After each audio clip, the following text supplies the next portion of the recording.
ভাড়ার জন্য বাড়ি খুঁজছেন তারেক রহমান। দেশে আসবেন অচিরেই। নির্বাচন এবং তারেকের দেশে ফেরা হবে কাছাকাছি সময়ের মধ্যে, এমন মন্তব্য করেছেন যুক্তরাজ্যের বিএনপি সভাপতি এম এ মালেক।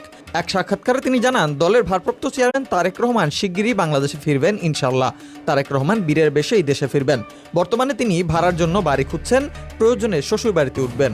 এছাড়া তারেক কন্যা জাইমাও অচিরেই দেশে ফিরবেন বলে জানান তিনি। দেশ সম্পর্কে খুব ভালোই ধারণা রাখেন জাইমা, এমনকি দেশে ফিরে আইন পেশায় যুক্ত হবেন বলেও জানান M A Malek. M A মালেক বলেন, তারেক রহমানের নামে ঢাকায় কোনো বাড়ি নেই, এমনকি তার বাবার সাবেক রাষ্ট্রপতি জিয়াউর রহমানও জীবদ্দশায় তার ছেলের জন্য রাজধানীতে কোনো বাড়ি তৈরি করেননি।